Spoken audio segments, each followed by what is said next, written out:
kongoi konyo amu boroindo nekachop Jehova asikobit ketebe kelyekchik yakiweka kokeny seremusyekyik. Sikobit kinetkei ng'olyonyi, king'olole konetisiet nebo lesson nebo sokol. Eng roboini, ko lesson inotok komwoe kole nyobonik chebo kayamisutik ak kimonjororinik chetinye kamang'unet. Nyobonik chebo kayamisutik ab Jehova ak kimonjororinik chetinye kamang'unet. Ko asome asikobit ketebi tugul kibagenge yekisome tamnyetab Jehova koteb kobotech sikondoiwech ak kokuyewech ongesa. Kiptayat kamuktaindenyo, kongoi amu kokeny boroini. Kakikur tamnyengung koteb kobotech asikobit kokuyewech ng'alek chekinetigei eng lesson ineb sokol. Ak yekakekas tuget kokonech notok kerikyin mising eng uit komugul yekinetigei amu kisome Jeiso ne katyokindenyo. Amen. Amen. Atinye kiboitinik chemitei kobotech, ko kamwa ale ataune kebeberta netai ne notok ng'olole nyobonikab kayamisutikab Jehova, tatya keker kimonjororinik chetinye kamang'unet, ko kebeberta nebo Jumambili kong'olole Eden ak Canaan. Amoche atach mwalimuiyot neinetech sikobit kokatech ak komwowech lene metit nebo konetisiet nebo Jumatatu. Eng kainaik kekurenon Evelyn Tarus, so tokotin Jumatatu komwoe kole eng koret ko konunotiot. Tokotin. Koeng kasi. Chamgei chamanikab Jehova, abwoti ale kikenaigei ako mising ko kora biik che kotomo kokerech anan kokasech kekureno Lilian Maswai. Amite eng betut nebo kwaeng kasi nelel metit kewelutikab emet. Konyeibata komi chito neibei kebeberta nebo kosomok kasi ak kwang'wan kasi. Koyomitei kwang'wan kasi, kosomok kasi ak kwang'wan kasi. Kosomok kasi komwoe kolen Jubilee ak nebo kwang'wan kasi nekituge komwoe kolen emet nebo nyabanet anan akiwek. Akamwa lesson nebo wikit nenyonei. Kotokotin akwek tugul. Amoche amwa kongoi ngokwek chetesetai osubech, okwek che makasubi kityongon kobate oyoptoi ng'olyondoni omwochini biik alak. Ako kora ko okwek chekiatwa twoliot nemi yo singobit ng'olyo koitwak soko. Ko kongoi eng biik chekomwowech kole kimi kobotok ako tesetai komwochin Jehova kongoi. Ko ngot komitei kiy age tugul nekoimwa, abwoti ale kokimwa kongoi eng okwek tugul, ako ngomi tebutyo age tugul ko sikobit osir asikobit ketestai kinetkei kibagenge. Eng kebeberta nekitoune nebo Sabato koskoleny, amoche keker eng kitabutab Sakaria kurget 9:12 yeking'olole nyobonik chebo kayamisutikab Jehova ak kimoronjororinik chetinye kamang'unet. Kokale ne eng kitabutab Sakaria 9:12 komwoe yoto kole owekchigei anyun irimet okwek kimonjororinik chotinye kamang'unet. Ako rani amwoe ale akerun konyil oeng, mwoe Jehova. Kakeker ng'olyot kimonjororinik chetinye kamang'unet. Achek cheki nyobonik chebo arorutikab Jehova. Lene eng kitabutab Korindoek nebo oeng kurget 1:20 akobo kayamisutikab Jehova. Kokamwa yoto kole amu akot ngot kotya arorutikab Jehova, kotugul ko eng inendet ko wei, ako keny eng inendet ko amen, akoi torornatetab Jehova eng achek. Kamwa kole no matter how many promises, ngot ko kiya Jehova kayamisutik chete koibo iman kayamisutik choto tugul eng orititab Jehova. Amu kale tugul ko wei eng Jeiso. Kaga kayamiset age tugul nekimwa Jehova ko eng ichek cheiyoni inendet ko wei. Mami kayamisutiet nekimwa Jehova nemesuldoi. Eng kitabutab Joshua kou ye kakinetkei Joshua 1 akoi 13 yekimi rani, ko kakobwa lagokab Israel eng kayanet komong'chi emetab Canaan. Kibwa eng borto agoi kiwotetab Kadesh Barnea kong yekiyokto sekei 12 kowek nyokole tamanu achicha makimuchi chemosin biikab emono kokike talamik kwa kitononse kolechi oeng cheboto Caleb ak Joshua ongebe amuka kole Jehova isuldoi meindanyi bo iman tuguk tugul chekamwa bichu akwa emonoto ako kimen irimoikab emonoto lakini makitiegei kimnotetab simoloikab kimnotenyo ako Jehova ako kiesio koba bichoto nganet akebelukyi chu oeng kemach kebar kot moyongen eng ong'atet kenyisiek 40 akoi kobek tugul chekingelelchi Jehova ipkong'et bichu kicho oeng'u koroni kakomongchi anyun eng oretab kayanet Kanan akolewen eng oretab kayanet amoche keker anyun kayamisutik chekikamwa Jehova kong'ete Joshua 13 akoi 21 koborwech kiwotosiek chebo borotet chekibunji bororiet age tugul kokimwa Jehova kole ng'eteyo kwa koiyo kwa ketit yun kobun yu mi emdit eng yun konyorchigei tulwet nemi yo kole kochortagei komi nyanyawet nemi yo kwa kole kotungan ip kole teno kiwotosiekab bororietab Juda kanam bororiet age nebo Benjamin kobor kole tep borotenwa ak kiwotosiekab meng'otosiekwak kotar notok kwa nebo oeng nebo somok nebo ang'wan akoi kiwong bororiosiek tugul ko 12 amune sikomwa Jehova kunito kobor ole mi kiwotosiek ko sikobit konai kole kayamisutikab Jehova ko mau kit noimwochini lakwet ile tanyon aibu tamtamu teitu kakoruu ile kakoutie kimwa Jehova kole mi yu kabisa kikilumda ketit nemi yun akelumda kit age nemi tulwet nemi yun kechortagei ng'uno komi akot chumbek kokicham kondoi karnet kele mi karnet nekikinde chepsiro barak yun kong'ip koboro kebiman age kwa kamulat kong'eng'et ing yoto kochortagei kwa chepterwoi ko kamwa Jehova kole chu kiwotosiek kakuyenyi ko bo iman kayamisutikab Jehova u chekit neimuchi ibenki ak yeit benki komakilechin ndamkoit chepkondok mi kayamisutik choto akobo iman akosuldoi akobo iman akoi rani ng'achek chekinyabani borotet nebo kayamisutik choto ng'oliot age eng kiwotosiechu kokalechi Jehova Israel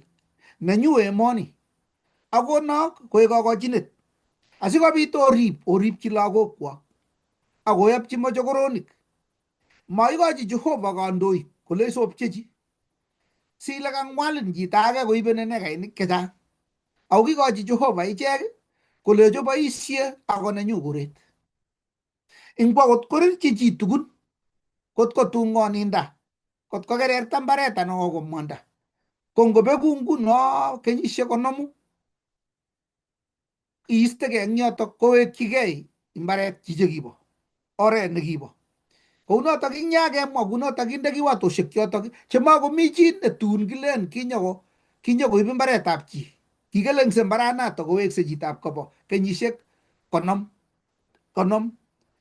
kowekse matin kinyalil kosipkwa Jehova kole matebe banan kapchi akoi oret nekiya Jehova asikobit kesut chekimi kapng'atat konyor borotet amu ko kimi besen anan ko kikabit mionwogik kot kolya kealda koret ko eng kenyisiek alak tugul 50 koweksei bororiet nekibo ng'oliot age kora ko kiborchi Jehova kole moboisie kimnotetab simoloikwok ako ayae anendet eng kayanet oba kityo eng kayanet tatya akonok kiwotosiek chotok koek meng'otosiekwok mamu kimnoteng'wong ako yakikutur yaket obe otiendosi imwochi Musa kole tonon tatya oker kimnotetab Jehova eng kwenung'wong kakuyetab ng'oliondoni kora ko ng'achek chekitoche borotet nebo kit nekakoyoshewech Jehova ko ngot ketonon eng kayanet kosuldoi kayamitutik chotok maibirtochigei tuguk tugul mairirchi Jehova kou mautikab Baal chekiebegei akotilegei korotik makibirchin rangin Jehova ako kit nekakoyosyeun kosuldoi ingotian ak igen. Kounotok makiwire kamet ki age tugul nekakitebe Jehova igen. Amu kamwa eng kitabutab Hagai kole akot ngot kokagei igen inye amu makenei. Kounotok achek chekikitai borotoni ko kayamisutichu kokonech kimuch ketonon kimong'u Jehova. Kit nekimusmus setani kong'ete ngotoi luget eng kipsengwet ko kimache kong'aa Jehova kole makiyoni Jehova, yoche kemusmus amu tuguk chemwoe komesuldoi. Ako kinyokobor Jehova eng kayamisutik tugul ak kit age tugul. Ngisomani kitabutab kowong Musa eng nekibwote ng'atutik kokimwa kole eng kayamisutik tugul chekimwa Jehova komami kot agenge nekiwoter, kisulda tugul. Kounoto akot achek ingeekitu, ingeboe lagok akikui akoi betusiekab kolilnot komami kit age tugul nekiyomis Jehova nemaisulda. Amami kit age tugul netemene kamuktoindet.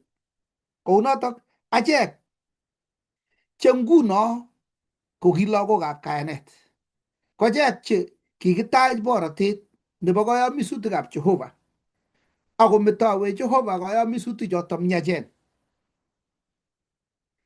Ng'oliot age nebo aeng ko ngakimi ng'uny nekibutyi tengek eng Adam ko kikelulech keku kimonyoroninikab Setani. Ingano keku mororinik chetinye kamang'unet amu kametowe Jehova kole eng karon nebo koigeny yetun kiku tiriaket eng Sion ketononso koboto chekakoterter akobunjech borotet nekikakikochi Israel.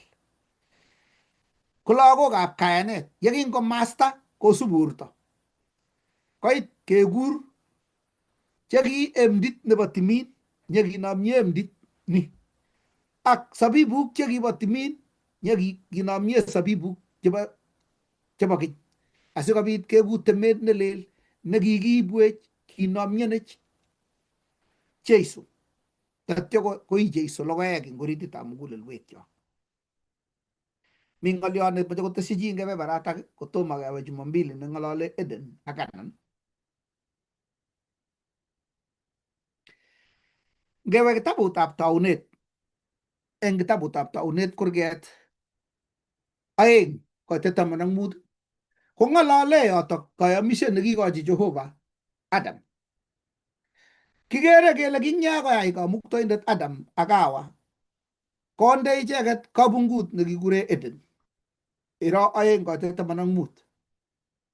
Akomut anyun Jehova kamuktoindet chichotok kotebe mbaretab Eden asikobit kosember akorib. Ako ndamatya koi Setani akinyokong'olso, ko ng'olso ko kinya koberber ipkotui korebe baunatet Adam ak Hawa nekikakikochi.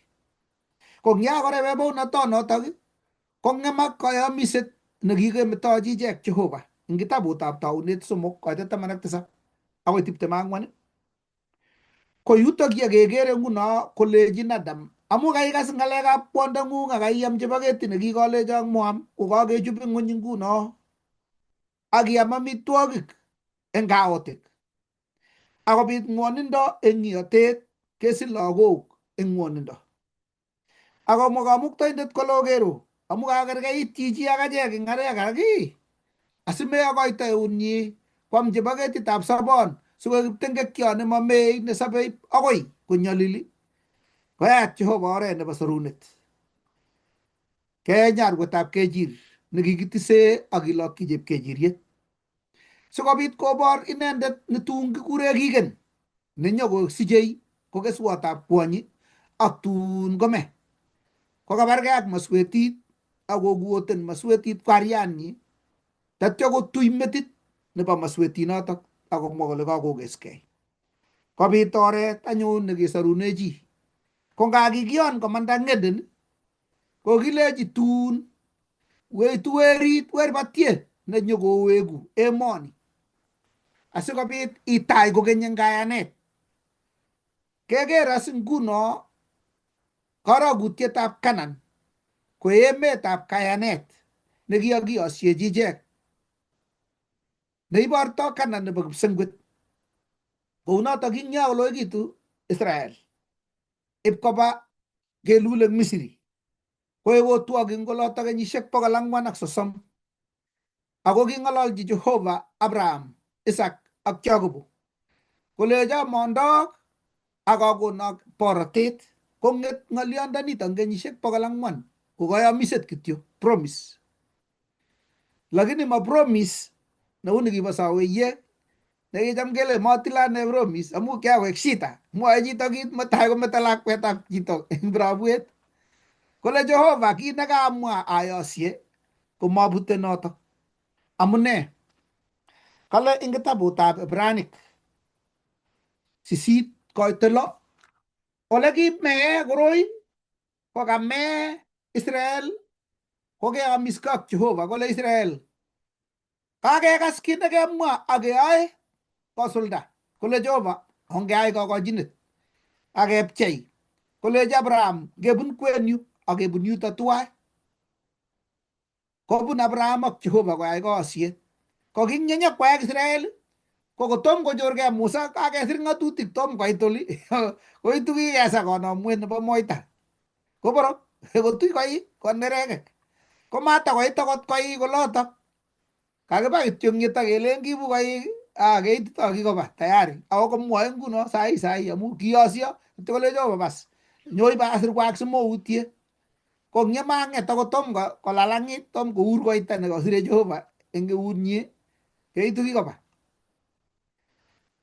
Kameune ano? Kameune Jehova? Acha. Kiyomis Jehova komwa kebebertanyi kololin soso. Nenguno kingeyai agreement isire indoi signature atya kikochin akine konde signature. Konde Jehova signature nenyi, konde chito nenyinet ak nyemaborokuinek tom koyomyo keitu kiyamanda kakobut nenyi. Kole kipsengwet ayae koyosiet nelel akichek. Mako koyosiet nekiyakiyai nekibut ichek. Ako ae koyosiet nelel nasirchini mugulelwekwak makoita. Asirchini mugulelwekwak ng'atutikyuk. Akoek Jeiso nayae koyosioni. Amu kakiyokwerit kigen nyokosop ing yu kokakesich. Akotonon kwai koyosiet kwachek ak Jehova ngolit. Ngolen Jehova ni kayomisen yu. Olen ne kayomisen no. Kokakoyak weritnyi nyokomeng'is ing yu tatyo kole baba ae asuldae eng oritinwa. Kole eng kitabutab Ibranik 8:6. Ako kakosich anyun nguno boisiet nemie kosir noto amun inendet nekatuyoindet nebo kayomisen nemie kosir nekikiyai eng arorutik chemyachen kosir. Amune sikekure kakiyai eng arorutik chemyach kosir? Kwamu Jeiso rani nae kayosiet kolen asuldoe eng ichek yasirchi ng'atutikyuk orititab mugulelwekwak. Kounotok Kanan nekiitchi Joshua ak Caleb ko kibo kayanet nekisuldoe tuguk chekikeyosienchi Jehova Abraham, Isaac ak Jacobo. Kingakobata kenyisiek 400 koit kosuldae kit nekikamwochi Jehova. Ako kaek nitok temporary kora nebo Kananas nebo kipsengwet. Kangomang'un eng Eden nyekerebe kotun nyokowekchi Jehova Kanan. Tatyo kolechas okangange ni kikilen kikene metibei metiptalam okangange Kanan nebo kipsengwet yetun kakibuchi emoni akeyai kipsengwet nelel ak ng'unyut nelel tatyo kochorgei Jerusalem nebo kipsengwet. Koek anyun Kanan nebo kipsengwet ole makomi ng'oki, ole makomi tengek, ole makomi kit age tugul.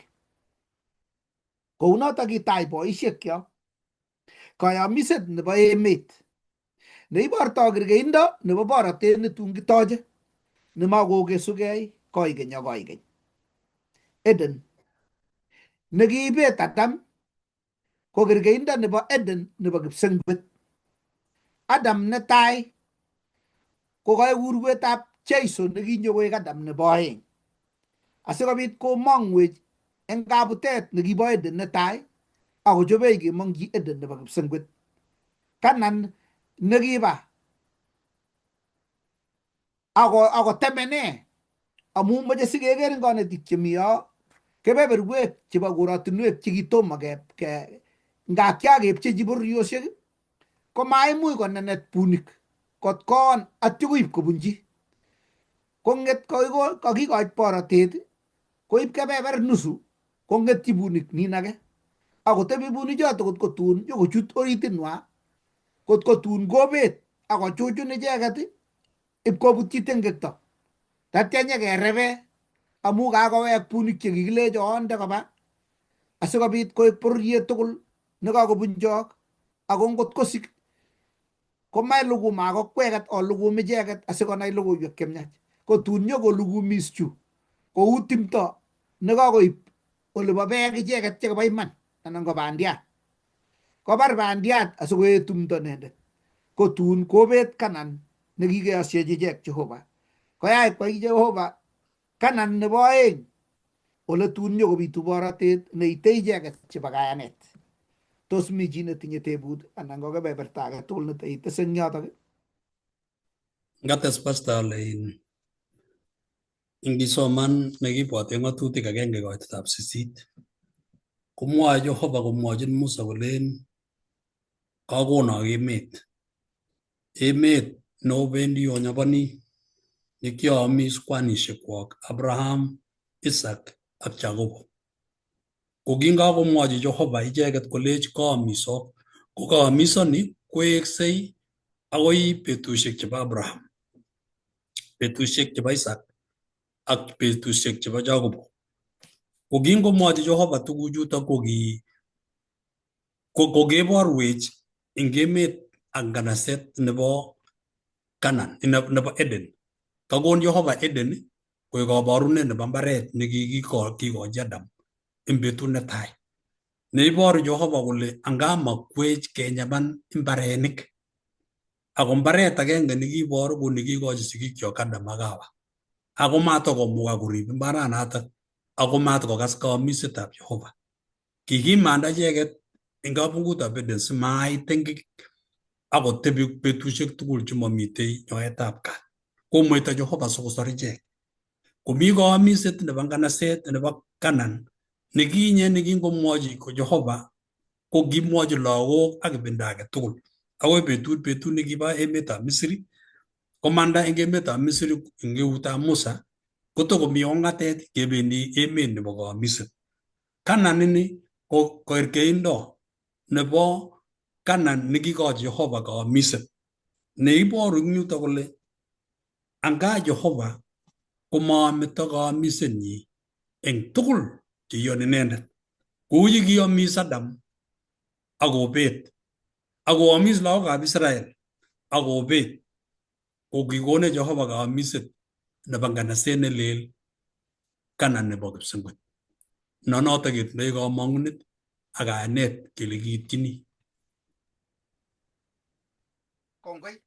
Ara achek cheki lagokab kayanet kokekesune eng kitabutab Ibranik 6:11-12 kole ako kimochei mising chi age tugul eng kokwek kele kobarta kakilenoto bo gei eng nyetab kamang'unet akoi kakesunet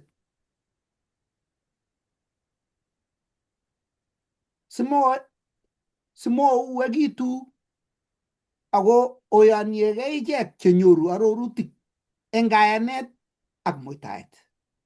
Kou notok kakakayomisutik chekitemene lagokab Israel korib amu maba eng kayanet ko kakiyobwech kilip kiyobwech acheket nguno asikobit kerib. Noto amune eng kitabut nito bo Ibranik 4:10 kero kong'ete kale ing kurget 4 ing Ibranik yutok ko kale ongeiwe anyun kotokomi arorutiet nekeite kamung'enyi asimalen chi ngokweng matanyoru.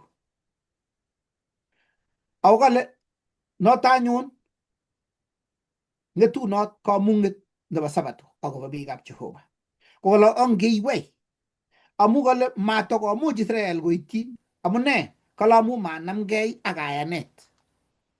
Kiboisie simoloikab borwekwak ako tokomi kamang'unet nekametochi Jehova tugul cheiyoni eng kayanet sikekur lagokab Abraham eng kayanet ma eng borto.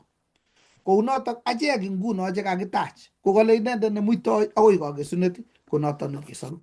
Ingobunje kayamisutichu koboto lagokyok asikobit kiyan ak kimong'u tatyo koek Jeiso nekaek kasuldaetab kayamisutichutok amu inendet nesire ng'atutikchik eng mugulelwekyok.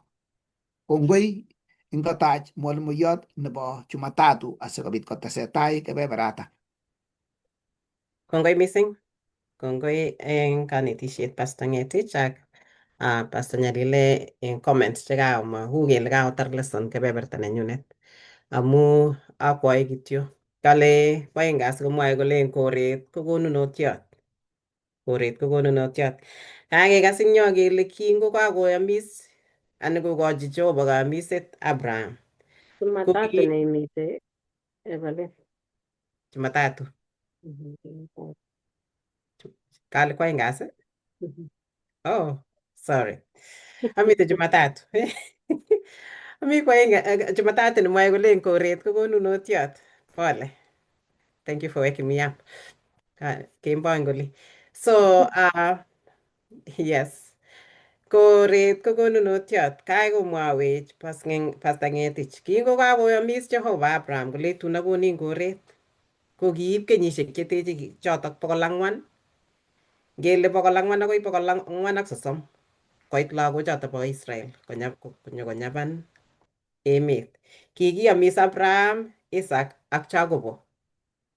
Koranies kakobor kole kikonunotiot nekikochin Jehova kou yekikiyamis. Ko ngesoman, ameche sosomanchigei kitabutab Komong'u 3:8 kokasomani yotok mi ateptab Lawi 20:22, ateptab Lawik 25:23 ak nekibwate ng'atutik 6:3 ak tienwogikab kalasunet 24:1. Ko eng kurgotichu tugul ko ngasoman kurgotichu koiborwech eng tugul eng summary komwoe akobo tilyandit nekim nekimi kwenutab Jehova, lagokab Israel ak kayamiset, emetab kayamiset eng summary. Ko ne nekenyoru missing ketestai eng yotok. Kakenai kele koret ko kikonunotiot nekibunu Jehova. Kimwa Jehova konyil ak konyil ngesoman eng kurgotik tugul tai chemi arorutiet neos. Kemuchi kero komwae Jehova konyil ak konyil kole akochini lagokab Israel emet. Ngesoman eng kitabutab Komong'u 3:8 komwae kole kilenji Jehova, kwaker iman nyalilwogikab biikchuk chemi Misri ak kwakas rirekwak amu kayokik cheusausi ak angen ng'wonindonywa. Kachorugei anyun sikobit asor ichek eng eunekab Misirik ak amutu ichek kotokos komong eng emonotok koba emet nemie nebaraa, emet nenyitat chego ak kumik, oldab Kananik, Itik, Amorik, Perisik, Ibik ak Jebusik. Ko emet nebo notok ko Kanan. Kimwochin Jehova Musa kole kwakas rirekab lagokab Israel. Kikakoitas kasarta neinegei asikobit kosulda kayamiset nekikamwochi Jehova Abraham kolecho konin emet. Komwa eng yotok kole kakonyolso lagochu, lagokab Israel ak amutu icheket kotokos nyokoba emet nekikearorchi Abraham, Isaac ak Jacobo. Ko eng kaitosiek nyokotibitisani kora eng kaitosiek 13:27 ko kingokakiyokto segeik ipkosekei emonotok ko kingowek nyokomwa akomwa icheket kole eng kaitosiek 13:27 akimwochi bichotok inendet kolenji kikeit emet nekiyoktech kebe iman nyitat chego ak kumik, logoekab emonotok chu ko kiib evidence nyokoborchi as logoek chekibo kwong'ut. Ko eng yutok ko kakobor kole koret ko kikonunotiot nekibunu Jehova. Mami kiy nekikayai lagokab Israel Momi kiy nekimuchi kele ki asikobit kwal emonotok. Lakini ki kayamiset nekithibitisani anan nekiboru Jehova, nekikochin Jehova. Koret nekinyor lagokab Israel ko kibun kayamiset nekikakon Jehova. Momi kiy nekikayai. Koret ko konunotiot nebo mieindab Jehova. Kiek koret kabarunet nebo kayanetab kayamiset. Kobor kole Jehova koribe kayamisenyi akobo man Jehova. Eng imanda ko kibo Jehova. Ngesoman akot eng kitabutab tienwogikab kalasunet, kalasunaik 24 koitet 1 komwawech yoto kolen bo Jehova ng'ony ak chemenye ng'ony. Kobor kole mami kiy akot eng emet nekimi nguno ko kingen tugul kele bo Jehova. Mami kiy neketinye. Nito koboru kole kitinye kamang'unet inendet, kitinye kamuget kokochi Jehova lagokab Israel, kitinye kamuget kokochi mbaranatak anan koibe eng kin nekibwote ng'atut ateptab Lawik 25 kaitet 23 komwae notok. Kala makioldoi emonotok agoi amu nenyu emet, amu o toek koboto eng emonotok ak o kiprutoinik koboto. Kobor eng yotok kole makioldoi emet. Ki konunotiot nekikochi Jehova kityo komeny, kobotis ak kwai tuguk tugul chekibo. Ako kimukomuchi kwai kiy lagokab Israel. Kimuchi kobat kityo, kibo komeny ko tenants kityo akorib. Nga kimeny Israel kotech korik, kobotis, ko king'et kora emet kobo Jehova amu kimwa Jehova kole nenyu ng'ony, amu kale Jehova ng'ony ak chemenye ko chechuk. Koboru eng yotok akot eng achek kele tuguk chekitinye akot eng ng'ony nekimi ko manenyo. Akot mbarenik chekitinye ak malik tugul chekitinye ko machechok. Mami kiy nekemuchi kelasegei akebwat kele chechoket tuguk tugul. Kibo Jehova ak tuguk chekikokonech Jehova ko tuguk tugul, makarnatet ak tuguk tugul kobo Jehova. Yekiboisie kilosune Jehova, kiwekchini Jehova kongoi ko kabarunet noto nekiwektoi kingen kele makitinye kiy nekilen chechok chu. Ki kiprutoinik achek tugul ako emet nekimite kobo Jehova. Ako mi as emet nekikochobwech Jehova nekamwawech Pastor Ng'etich kole mi emet nekikoarorwech Jehova. Kakiro kingokakoarorchi Jehova Abraham ko kinyokotimisan. Ko achek ko kikiarorwech emet nenyone, netun nyone Jeiso nyokomutech, ne notok len mite kumik, mite chego, ko kikakiarorchi akichek ko kingoba segek ko nyapkoek kole kikiro emonotok man. Mite kumik, mite chego. Ko achek ko kikiarorwech akot akichek, kikeni konyo Jeiso asikobit kenyapan emet nekikechobwech, notok keboibochini nemamite kaimutik, mamite rirek, mamite nyalilwogik chekeusausech nguno tengek. Lakini kingen kele kimong'u ak kiyoni, kingen kele Jehova koribe kamusetikchik, ako Jehova kosoru kou yekikale kaakas rirekab lagokab Israel akamutu icheket. Kou notok kikokas rirekchok Jehova, kase Jehova rirekchok akokase ng'woninwek chekibune akongen kole nyone eng betut eng kasarta agenge konyone nyokomutech. Ko yekinai kunotok kele emet nekitinye ak malik tugul chekitinye ko tuguk tutigin chekonech cheiberurech Jehova, kaberuroik. Emet nekikakikochi lagokab Israel ko kikaberuret. Emet nekimi ak tuguk chekitinye ko kaberuroik chekonech Jehova yetekemi ng'onyuni asikobit kikasegei, asikobit keboisie kityo yekikenisiei. Ko tilyandit nekararan nekanyol kerib biikchok akot eng koret nekitinye eng kawaida akot nguno ko ongerib tilyandit nekitinye akenai kele tuguchu kitinye ko matkoek tuguk chekisiregei ak biik alak ak chekitupche. Ko ngoek kaberuret nekipchee siyeit yekipchee mbaret ko konunotiot kepche eng oret nekararan. Kenai kele chu tuguk tugul chekitinye ko matkesirgei ak ketech tilyandit. Kale nyapanet emet ko kitiegei kasitietab biit eng lagokab Israel. Ngesoman eng nekibwate ng'atutik 4 kaitet 1 komwoe ne yoto? Mwoe yoto kole ara anyun Israel oepchi ng'atutik ak kirwogutik chanetok sikobit oyai si osopche akobe onam kobunchok emet nekonak Jehova Kamuktaindetab kwanishekwok. Notok koboru kole kikil Musa lagokab Israel kokasit ng'atutikab Jehova.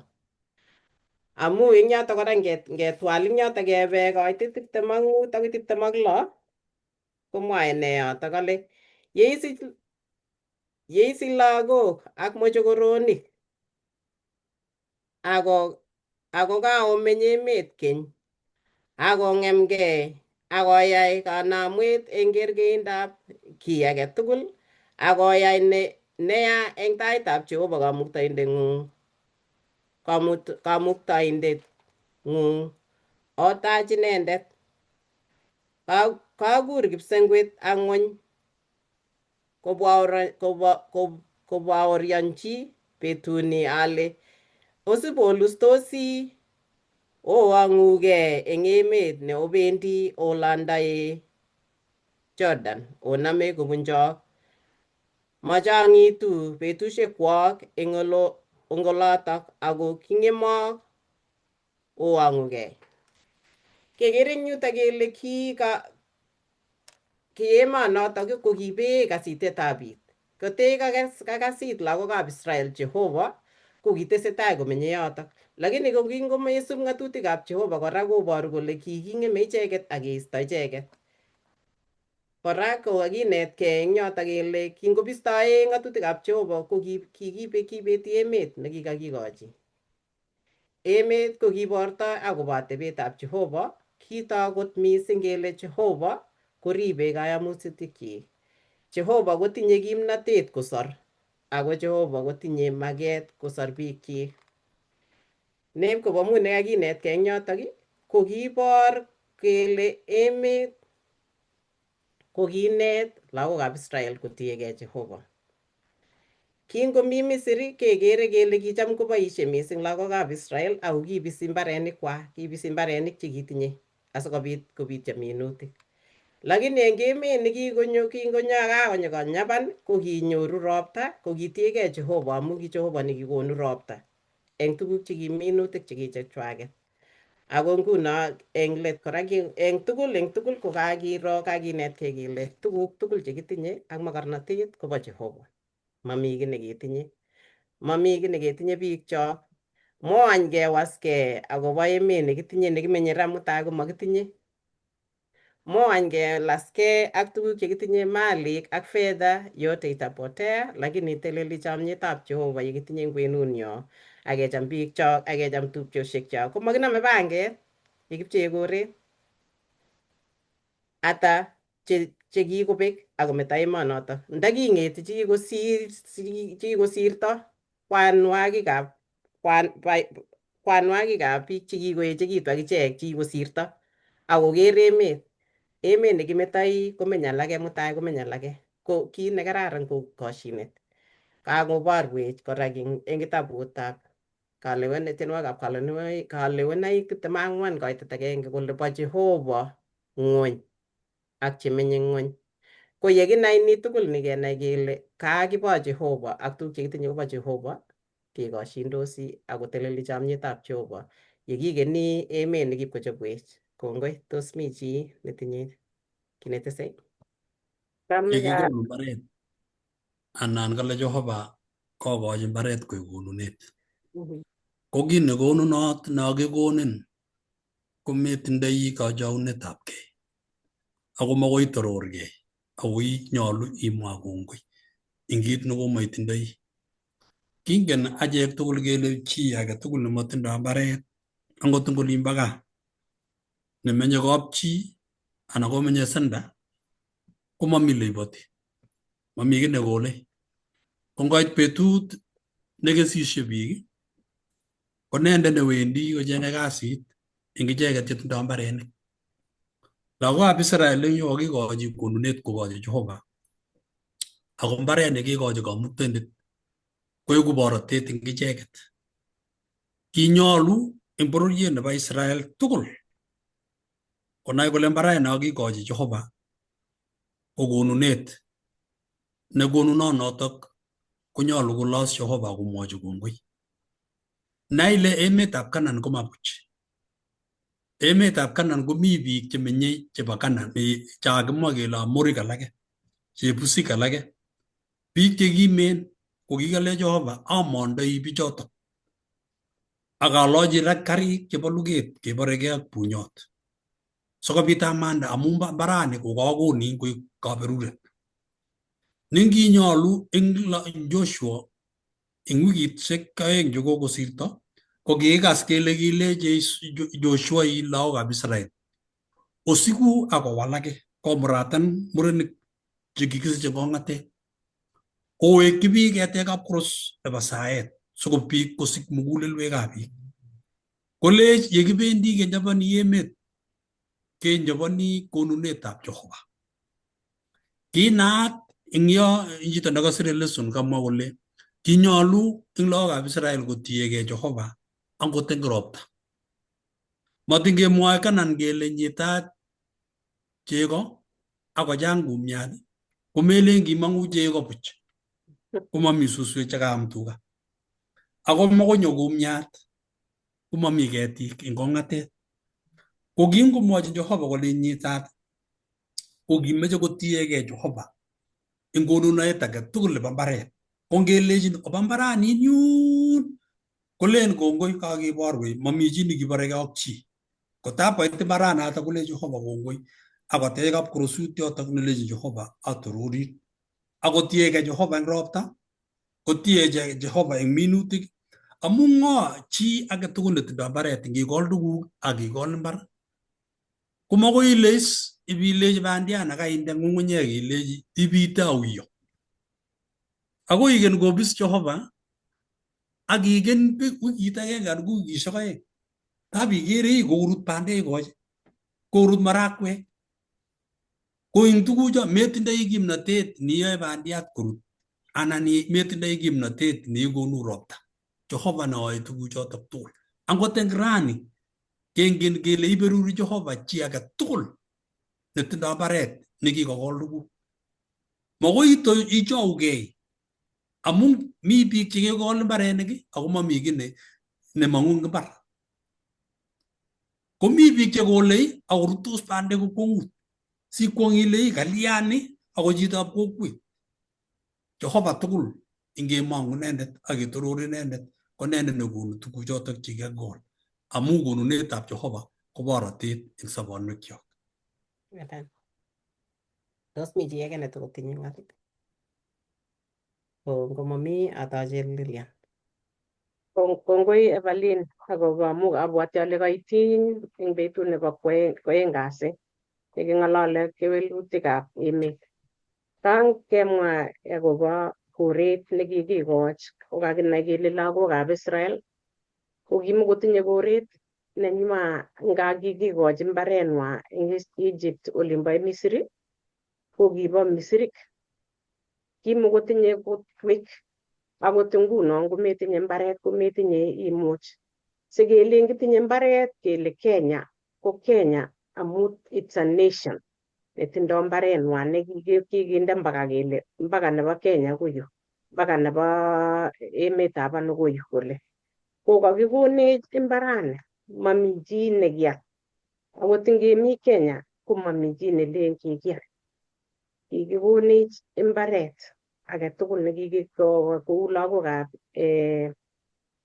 Israel ko kikikochi mbaret. Kokochi kokonu uhuru mbaret. Itinye mbaret. Lakini mbarani anyun kobo chitab kobo.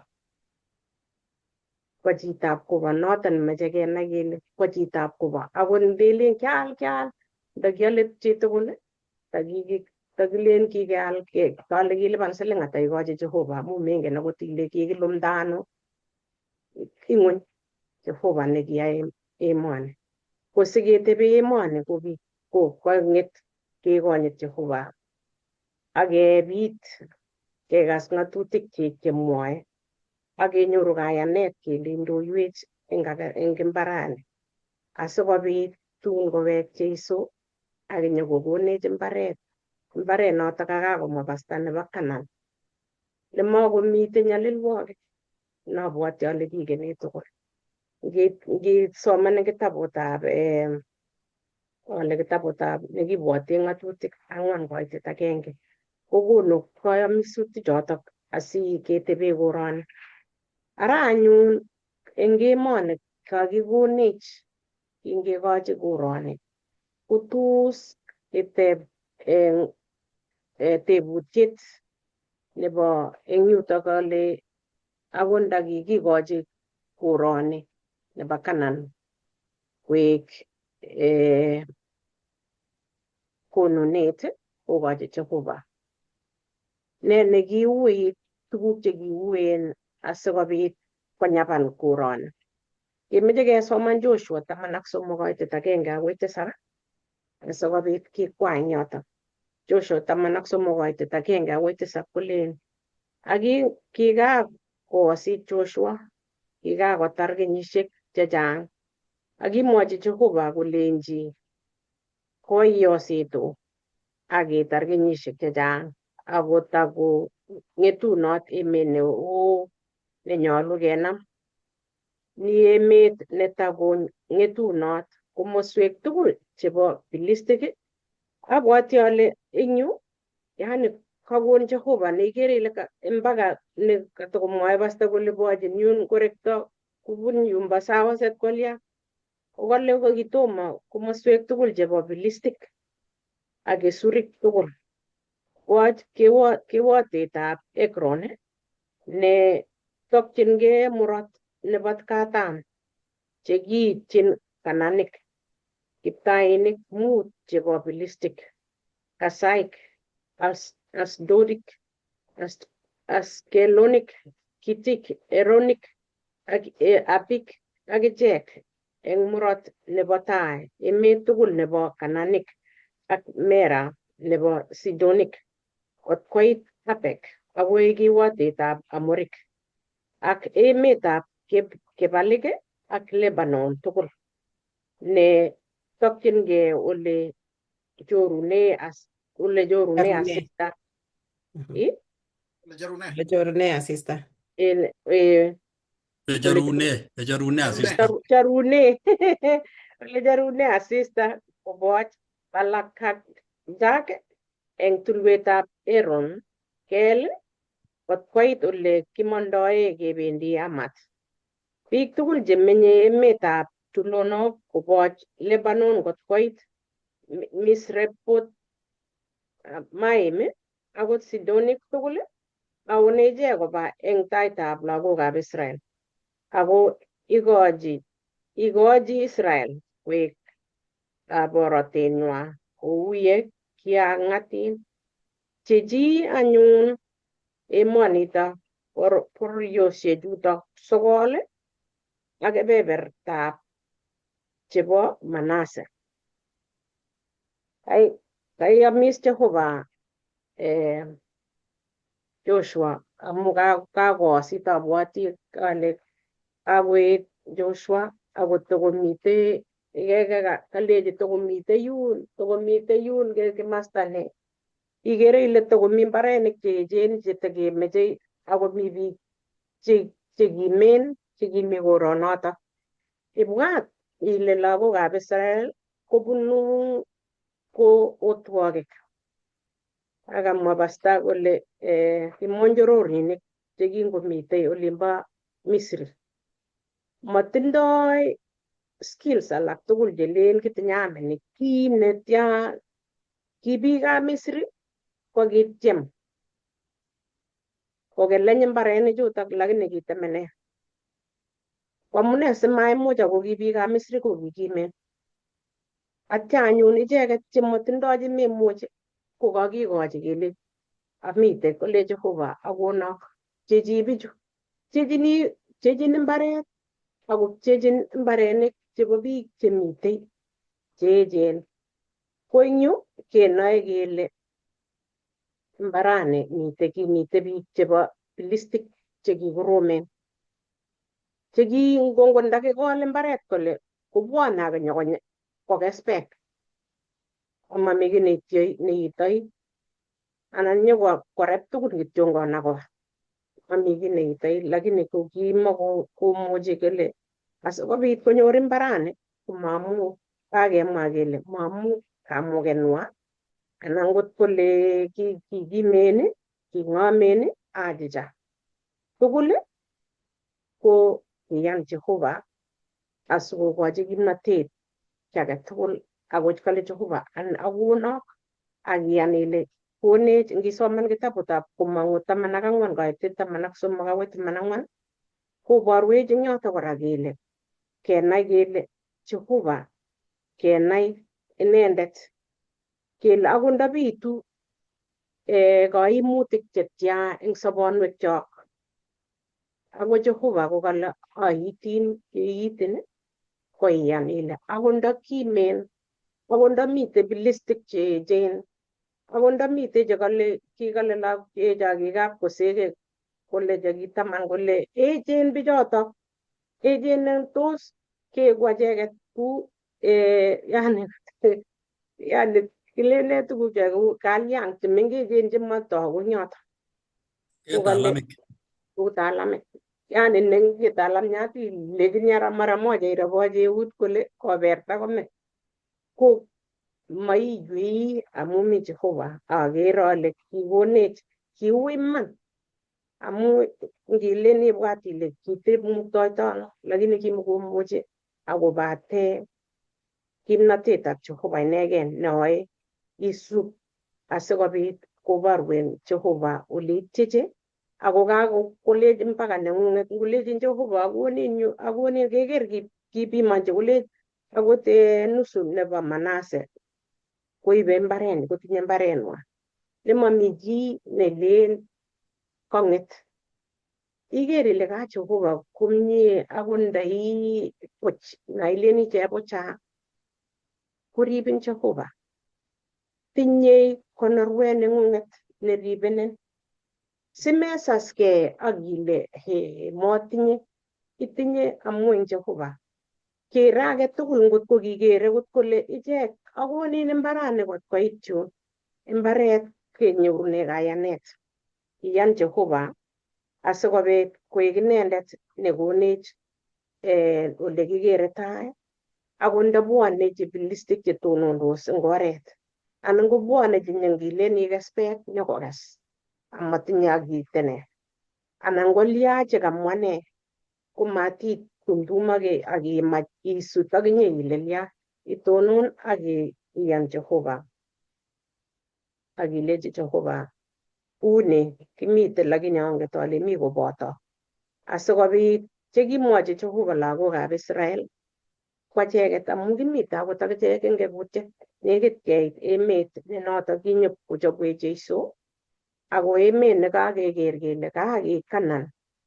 neki anan Eden nekimite lagok kab Adam ak Hawa ko ki nailen ki lapkeiyet koborwech Eden newekse Jehova akinyokokonech emet nemakomite cholwokto makomite kele ngipkenyapan kole ngipkelya kimite eng imanit nebo Jehova nekiyoni ara anyun ne nekeyoe asikobit kenyoru mbaranato anan kenyoru keit choto asikobit kesorwech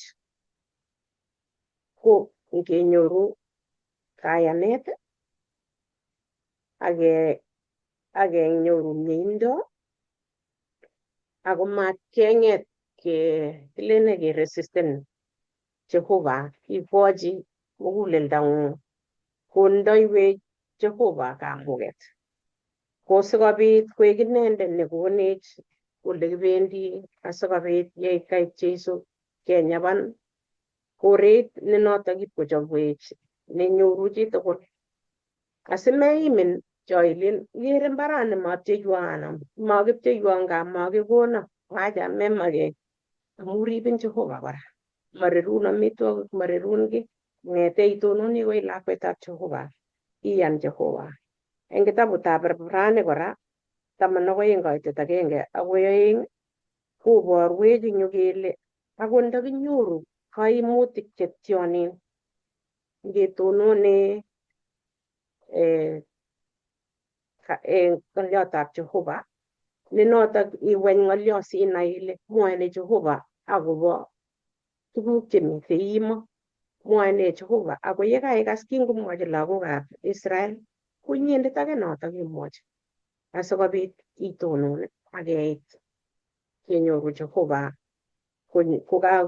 koterter ako yekakoterterun Jehova imwochi chito age ilechi kanyamwou tuguk chekiokwoiwo Jehova. Abwoti ale ndakatindoi akot wakati abwoti ale kakibendi ak oker ole mami arap Maroko kiro inendet eng tuguk chekoyaak eng olimbo gaa ko kangemi oret komwoiwo Evelyn tuguk chekonyabwochi Jehova neikere ile kergei ak nitoni, yani nekayach neikere ile kobolbol beekab kong amu kaikere ile kaka Jehova kosobe tuguk cheikere ile memukoksei yekakole kakeker kurget makomitei koyotoksei kurget. Kayatitaitakei ano babai? Tos mi chi neingen nemi batai nekoyat? Kimwoe kityo kele Jehova neyote kurget ko Jehova nebo ra neindoiwech ako ndakimen kewelutik chetya chemitei emet anan ko yewosegei biik eng yeimite inget ile tonone Jehova. Tos mi chi netinye tebut anan ko koteshi sikebe betut nebo kosomok kasi? Kameche ates ing yo kidogo kityongan amu kamwae noto akobo challenges chekimite anan kewelutik chekimite kepchee koret. Ang inye netai korok Lilian kameche amwa ale kikakosit Joshua akotomo kepchechi these tribes. Tomo kepchechi ako kimakat kepchechi akobit fairness. Mi osindo yu ako kimite territory tom kekongan. Ako meche kepchei koret koek fair. Ako kimite meche inai ile lagokab Israel ko kimoko militarily equipped. Ako meche kobargei ak biik cho kemwoe. Ko kikorom nea lakini kiibor Jehova. All through kokakiro eutab Jehova. Eng biik chekase lesson abwati ale ngotko konetkei kokoro eutab Jehova koboisie eng neiman kotogu kou ya mamwawo ak Lilian ko kwaro eutab Jehova nekonyo Jehova kabisa kwai kwongutik chekwok kong'e I was in tears kangamwachini Lilian. Ako tabwati kora mangen tatibitishani tukulen my family ara tos koaak iman anan maak lakini kokikwoiwo Jehova tuguk cheechen kangamwachi Lilian kokwong'e you even wonder kibetwo I don't know kangabwaa ki neu tos yae Jehova kwongutik so kochoto challenges chekimite eng betunoto kepchee eng kasarata kepchee koret kokibo kwong'ut. Kikochi Jehova ng'omnotet Joshua kakosit iman kamwa Bible kamwa eng yoto eng kurget kole kikakosit Joshua but Komwochi still Jehova akot inendet kora kole yes ayosit akolechin chi kora. Yeah, the work was incomplete. Yeah. But God was saying, yes, do it. Lakini kikingesach pa barbariat, that was good. Mukipto fairness. Kongoi amu akot kora ngot kokayositu kaka kotokoboisien eng Jehova. Yes. Mami chi nelen kiayositu. Kicham kelen eng kanisa nenyonet kelen obwa youth ko kimi koko kanisa nenyonet neki 99. Ikere konyone akine yundo kelechin Sister Rael kolechi lagok Sister Rael you are not a youth kolechi I am youth kote kotabusi nyone kongoi atoche mwalimu nerube. Kongoi kanetik tugul chekakotau. Kimite ketesetai ak mbaret kokitou wikit konye. Angabo kamanut mbaret eng chitugul. Angot eng bororioshekyok chebo Kalenjin kong'ete Nandi akoi Kipsigis, Keiyo akoi Merkwete, biikab Tugen akoi biikab Kony, ko tugul ko kinyor mbarenik. Ko boisiekyok che kitai angot kuko, angot agui chekisich agui chechok. Ko kingobwone eng banda neloo kong'ete emet nekikabori kamuktaindet, ko kinyokocheng mbarenik ako kibwone kotupcho bichu kou atindonik chekikekas. Nyokoba Nandi konyor kebeberta nebo mbaret nekararan ako kicham ako kitebe yotok. Koba Kipsigis akichek konyor mbaret nenywan nekicham ako kiboiboitu mbarenik chotok. Koba Keiyo akichek kou notok, koba biikab Merkwete, koba Keiyo, koba biikab Tugen. Mbarenichu tugul chekikinyor biikab Kalenjin ko kiek borotet eng ichek ako kiek kabarunet nekiborye Jehova icheket amu kikwong'e kele kibwane ndano bichu ako kinyor mbarenik chekororonen. Makoi inai akoi istegei eng emetab Kalenjin, iwe sangutab Kalenjin siker mbarenik alak chemi olimbo Maasai olekatokyigei Tanzania, anan iwe Uganda anan iwe Rwanda ikere mbarenik cheter. Ikere ile baraen mbarenik chebo Kalenjin amu kaberuret nekikonech kwanisiekchok ak sigikyok chekibo tai koek kaberuret eng achek. Ne eng kasarta nekindoi komeche kerib mbarenik chekikekonech mat ketangoe amu chotok kaberuret nekikonech Jehova ako kichamech nematiny. Ne notok nenyolu kenai kele ngokonu Jehova kokochi bororietab Israel ko kit nekimeche Jehova ne ine ngorib ko kimeche Jehova mugulelwekab bororioni chekimonjororinik chekimong'une emetab Misri. Kiamis Jehova koamis Musa akomus Abraham yekakomut kemboi akolech kamang'un eng bororieng'ung eng kwanisiekuk kokasirto kwaninyi nekekure Tera. Akomut Abraham koborchi kecheik chemi kipsengwet kolech tun eku bororieng'ung kou bichu. Ko kingakomwochi Jehova mbarani akokochi icheket koek kamiset, koek lagokab Israel icheket chekimonjororinik chemitei otwog'natet komi emetab Misri akomong Jehova komuti emet nebo kamiset. Eng banda nekibendi ko kile Jehova yobendi onyoboni emono ko ngisoman kitabutab Kaitoshek amu ng'alale nong'alale eng kosomok kasi ang'alale kamung'etab mbarenik.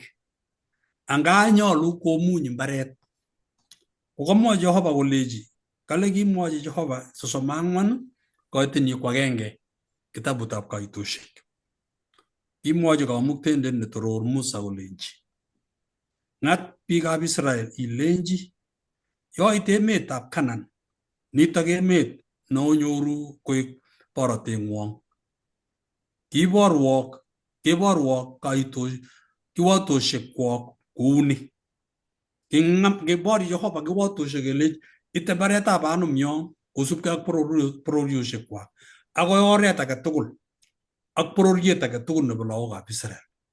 Pcheet nebo emet ko kityo Jehova koshikomwochi icheket simabit luget ak boriet eng mbarenik chotok. Kingakoborchi Jehova mbarenichu kolechi kakonok mbaret, kolechi mbarenichu yekakonok kotindoi ng'atutik kou mbarenik chok chekitindoi eng olimbo gaa chebo Kaplands. Eng bounatet nebo kekonin title deed nebo mbar kekonin ng'atutik chebo ribetab mbaret. Mi koti kelipani serikali. Eng koti chotok komang'une mbareng'ung. Mi minutik chekemwaun kele kol. Makoi sibwat inyegei ile kakol kito nekamach mamu nenyu mbaret. Kakimwochi bororioshekab Israel kelech okolsei eng 25 eng kitabutab ateptab Lawik. Kakokochi Jehova mbarenik akekochi kiwatoshek chebo mbar. Kakelech oroni mbarenik chekakokono kamuktaindet. Amu bororietab Israel mbaret ko kit nekibo komonut. Kou achek kora, chi age tugul netindoi mbaret matingiale eng melekto neo ko makoi tangoe mbarana. Kyoker kityo kikomach kowalak biik mbarenik chekibo kuko chebo boisiekchok chetai chemakomi chekimuchi kikoruiyo ko kikowas lagok mbarenik ipkong'et mbarenik kot komakomi. Kikotender mbaret ipkong'et mbaret kitigin ngo ki ekainik 300 oruno kokoik ekainik 5 oruno kokoik ekait agenge. Kikwalda lagok kosaregei, kikeboryo akebargei. Kimakou notok bororietab lagokab Israel. Kimwochi Jehova kong'at icheket kole mi ng'atutik chebo emet cheribe mbarenichu kwok chotindoi. Yo wendi ochobe mbarenichu komi ng'atutik. Oboisiei eng mbarenichu akokochi mbaret komuny. Moiwei biikab kabatik tugul chebo mbarenik, temik tugul chebo mbarenik, komwoiwech biikab agriculture kele mbaret komebat kachulyo. Nyolu kotab komuny mbaret. Imuchi ibat mbaret kenyisiek 2 anan kenyisiek 3, ko kenyit nebo 4 imete mbaret komuny. Anan ingibat ko kikikol bandek, ko kenyit nebo 3 iwal mbaranotok inde marakwek. Anan inde nganuk. Kotebi mbaranotok besho inde suswek imetochi tuga kwam. Amune sikeyai tuguchu komwoe kele anga mbaret nokimeto kokiwek ng'ung'unyek konyor tililindo. Anga ngewas mbaret kila komi tuguk cheistogei eng mbar. Mi tuguk chekergei ak chemi bortab chito. Mi tuguk chekekure potassium. Mi tuguk chekekure nitrogen chemite ng'ung'unyek cheyoe minutik kobityo. Ko ngemata ibat mbaret betusiek tugul ak kenyisiek tugul kong'emakse mbaranotok. Kot koek karatia komakomi kiy netokomong'u. Anga mi kamung'et nebo mbaret ko kimwochi Jehova lagokab Israel akobo mbaret neimunyi. Kale kiang'ololchi eng 25 eng ateptab Lawik. Aking'ololchi Jehova Musa eng tulwetab Sinai kolenji mwochi lagokab Israel ilenji yoit emet nebo nakonok orib anyun orib chi age tugul eng emonotok Sabato akobo Jehova. Kale ikole mbareng'ung nebo sabibuk kenyisiek 6 akisobor ketikab logoechotok eng kenyisiek chotok 6 akium ratutik chebo mbaranotok akium. Ako eng Sabato nebo kenyit nebo 7 ikochi mbaranotok ak emonotok komuny. Eku notok Sabato nebo Jehova. Ako matikol king mbar nebo sabibuk anan isobor ketikab logoek. Kale Jehova eng kenyisiek 6. Kenyit netai, kenyit nebo 2, kenyit nebo 3, kenyit nebo 5, kenyit nebo 6. Kale ibat mbaret kabisa komie. Ikol sabibuk. Ikol rututik tugul. Eng kenyit nebo 7 anyun, kenyit agenge. Amu betutab 7 eng kenyit nebo 7 eng arawetab 7 kebendi kaptisiyo betutab katuyet eng bororietab Israel. Kelech omete mbarenik mobat. Ngurur mbaret. Akot komitei kiy nekabit eng mbar. Amu kocham komi rututik chemakikol chekabityo eng mbar. Kale omete. Mat kokes chi age tugul. Ingomuny mbaret. Kongekomuny mbaret, kale oiti sabatoisiek 7 konyil 7 koek 49. Ko kenyit nerubei ko kenyitab 50. Ko kenyitab 50 kekure betutab katiang'natet. Kikure Jubilee. Masiasa nebo Jubilee anyun. Nakingen eng Kenya. Nitok ko Jubilee nebo Bible. Nebo katiaget. Betutab 50. Kot komi chi kimonjororiot nekikakotebe koing'ung. Kenyisiek chekikotebi koing'ung. Kale itioktoi kimonjororiot notok akilechi kongoi. Irotchi amitwogik. Ikochi beek. Ikochi amitwogik chewendi. Akikochi beek ak tuguk cheame. ak ilechi oye kongoi eng kenyisiek chekitebi eng koinyu ngatyachin anyun iwe gaa anga ki betut nebo Jubilee betutab konom ko kikatyaget nebo monjororinik tugul chekikobois chi age tugul nekikoek chi nekikobois koboisiechi kabanum kelechi to ibimuny ak iweke gaa icheng tilyonutikuk ak biikuk ak kimoketyoche buch kikityoche ak tuguk chekibendi ak chekiibe olimbo gaa komwoiwech sirutikab Jehova ingetyochi biik chekimonjororinik eng kaamiset nebo kenyitab konom nebo Jubilee komunyi mbaret ak komungso biik. Kot komi eik chebo chokit chekitindoi chebo anum chekikoisom kotebe koing'ung kokityochi eichatak ak chokisiekwak ak ikweriji chitab kobo. Ki betutab katyaget eng tiong'ik, betutab katyaget eng biik ak monjororinik tugul chekimitei. Ki betut nekibo Berton inegei. Kingorur kotebi mbaret kokra eng betusiekab konomini kokile kikoito biik mbarenik. Ko ngikoito mbaret ibiwendi kony iwole mbaranatak iwoljini tilyonutikuk eng melekto kosubkei ak melektoab mbaranatak.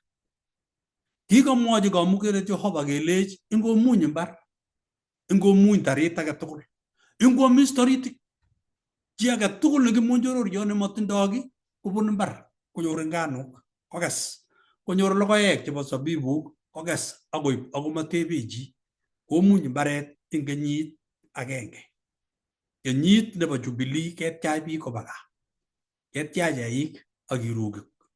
Ngokitindoi chi tany nebo chi ityach betunotok ak ilechi oye kongoi, kyanyoru chego chekikoyam, kialu chego chekikwam, kongoi cheplakwet nekikotebe koinyu, kongoi cheplakwani amu kiribwo lagok, orochu kokoekitu, kongoi ikochi tuguk cheibe lakwanatak koset lakwanatak akonyor borotet amu kirib. Betutab Jubilee ko ki betutab katyaget eng bororiet tugul nekikamwochi Jehova akolech sabatoini ko betut nekikure sabato neimunyi kiy age tugul. Kingakomwochi Jehova tuguchu tugul kimeche kolech Jubilee ni koboru kele angami betut nekemunyi eng mbaretab Jehova kokaketyachech eng ratutikab tengek akebe taitab Kamuktaindet akelechi Jehova kongoi amu kisorwech. Jeiso nekime akonyor ng'wonindo ko Jubilee kotun komunyi emoni kenyisiek 1000 nemakomi kiy netokosobe eng emoni kokakemutech ketokoste kipsengwet komunyi emoni eng kenyisiek 1000. Nitok koborwech kole kemut Jehova lagokab Israel tugul kokerkeit, mokoriot ak kibananiat. Inendet ne mokoriot netindoi biik chekisir kokakwa inendet koek agenge amu makokere mokoriot chito nekisir koek banan. Kai Jehova emet akwai Jehova bororiet kele ngoto makikole mbaret rani komami mokoriot nelen awendi mbar, mami kibananiat nemwoe kolen awendi mbar amu kakomwa Jehova imungtos mbaret komugul. Ako tuguk tugul chekikorib kokakowek Jehova tuguk tugul, angot emet akine kolen kongoi, kikewasak, kikoyam, kikenyalil kenyisiek chechang, komuny mbaret akine kenyit 1000 anan komuny kenyit agenge nekikokon Jehova. Kingakwa Jehova tuguchuto koek kaberuret eng inendet ak bororietab Israel, ko kibor Jehova kondanyi kere Jehova monjororinik tugul anan chi age tugul eng sobenyi. Eng kebendi kipsengwet kokergei chi tugul. Mami ng'echeret netun len kakoba mokorek ipkotebe ng'echerok yun kosubkei ak ng'echerok chekitindoi eng emoni. Mami besio nelen Jehova eng baret nekibendi kipsengwet kole amu kitindoi ekainik 1000 eng emoni koteit kipsengwet ipkekonin ekainik chatak anan kenyil oeng. Kale tun tugul kenyoru mbaret nekergei tugul eng kaberuret ak kenyoru logoek chekergei tugul ak keamisie tugul eng baunatetab Jehova en borotet makomi ne neran makomi ne boyo egu agenge tugul en taitab Jehova en kaberurenyin. Sawa kwangwan kasi kokamwaiwech kele mbaret nekakiwekyi kakiker mbaret kewekyi icheket. Nito komwaiwech akobo mbaretab Jehova nebo kamiset. Kangekas eng lesson nebo tai kokamwaiwech kimonjororinik chekamang'une emetab Misri kemuti emet nebo Canaan komwochin Jehova kolech aamisok akakonok emonoto neng'wong mbaranato. Kakolech Jehova mbarani ko betut nebo Jubilee neityokokse mbaret akomuny. Nguno anyun kokakonech Jehova kamiset neimeche koker mbaret nekikole Jehova aweku. Kisomane Jeremia 24 koitetab 6 kole Jehova awekwo kokeny mbaranatak. Iwe Jeremia 31 koitenyi ko 16 komwa kole kamuktoindet Jehova akono kokeny mbaret. Naile lagokab Israel komelen kiit meng'is eng or ne kararan. Kingakoit emetab Canaan komach kotangoi alake akotangoi bororiet akichek. Koyan Jehova asurik cheki biik chekitindoi kimnotet akichek sikobit kolul lagokab Israel chekimi emet nekikochi Jehova kamiset akomut icheket ipkoek kimonjororinik akonyolilso lagokab Israel otwoknotet. Kokingomite otwoknotet kobwat Jehova ichek akomwoch kolech kikamwoiwok ale akonok mbaret ako mbaranatak ko mbaretab kamiset akawendi awekwo mbaranatak. Koketyi eng Ezekiel 11 koiteni ko 17 kole Jehova angen ale akonok betut agenge mbaret kamiset nekikamwochi kamuktindet kokochi bororiosiekab Israel matingakoit otwoknotet akoib koek kimonjororinik chematindoi kamang'unet eng emetab Babylon. Eng nyalilda nekinyor ko kitikotestai kamisetab Jehova kolechin icheket akonok. Anga mbarani kamwa kamuktoindet nekikokochi lagokab Israel ko kikimwochi mbaretab emoni kotindoi Jehova kamang'unetab emet nebo tamirmiriet netun kenyoboni kokakonech Jehova. Komwoiwech eng kitabutab Johana 14 kamisetab Jeiso kolech mokochi mugulelwekwok koimgei oyono akoyoni Baba. Awendi oldab Baba akibochobwo koret yakochobo koret aweksei kokeny sikobit amut nyamutat solomi omite ak akwek. Kamisetab Jeiso ko kamiset nekishikomwa akomwochi bororiosiek tugul akokonech kamiset akoi betusiek chebo let. Lagokab Israel kakoba otwoknotet eng nyalilda nekinyor ak kaimutik kole Jehova tomi koboto. Anga mbarani yabanani mbaret ko kamisetab Jehova nematiny kenyoru borotonoto. Kamiset nebo mbaret nekikikere eng konda ko kamisetab mbaret nekikikere eng tamirmiron eng oretab tamirmiriet.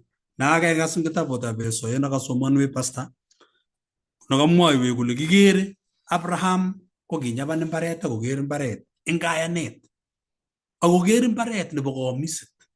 Matingiwo ng'ung'unyek Abraham kokiker mbaret nekikale Jehova komitei ak biikuk kou yekikakur icheket eng betusiek chekibo tai. Mie Jehova netya kotindoi kamiset akobo biikchik. Yekebata tuguchu eng emoni, mbarenik chekitindoi kobo emoni, mi mbaret nebo kipsengwet netun mabutoksei, mbaretab kamiset. Canaan nekikikochi lagokab Israel ko Canaan nebo kipsengwet nekinyoru eng kayanet akenyaban amu kakiyal logoiwek chemiach. Kacherech nitok yakesu komwoiwech kole tamirmirietab Jehova kokonech kamiset nebo kamung'et nekamung'oni kenyoru borotet nebo koikeny eng emet nekichobwech Jehova, emet nelel. Eng kanaset nelel nekaketerter tengek akeserter oindet ak boisionik tugul cheyachen, emet nemakomi tengek ako makomi ngwonin, makomi sipitali, makomi chepyoso nelen oye kabet lakwet, makomi rirek, makomi beekab ko. Emet nekakonech Jeiso kaamiset ko emet nekergei nekikolen nyitat chego ako nyitat kumiat.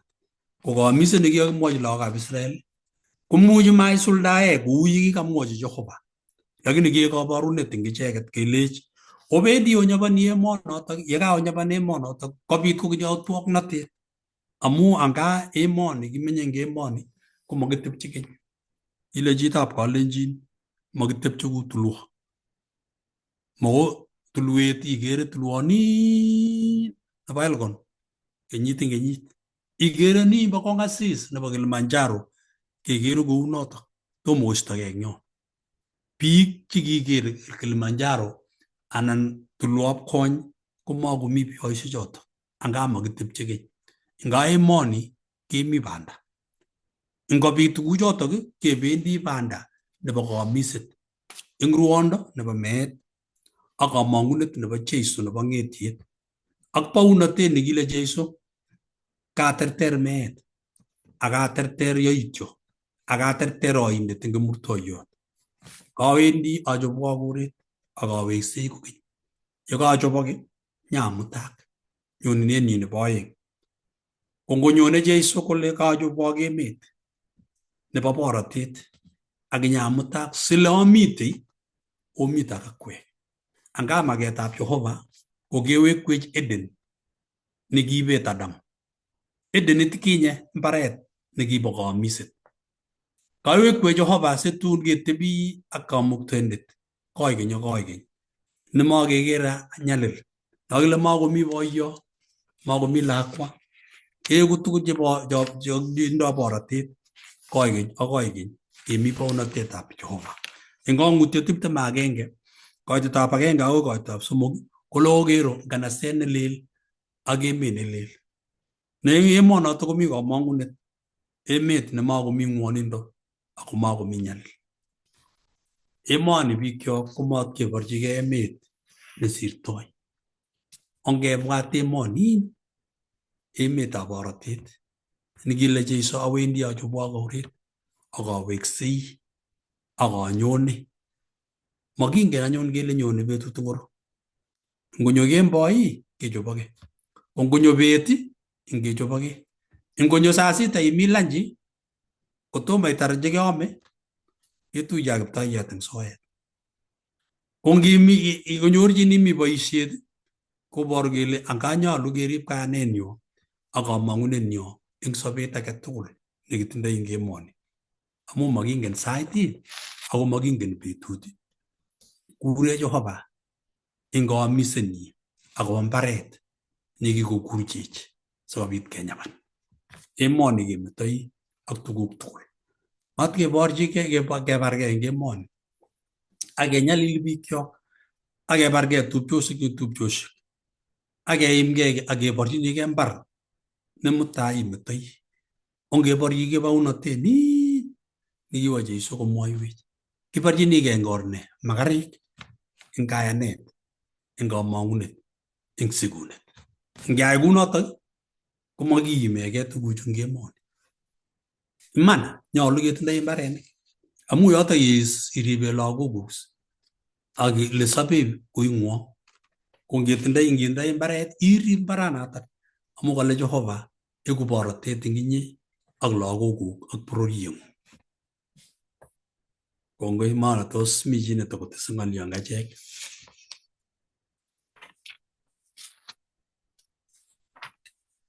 Kongoi bikyok.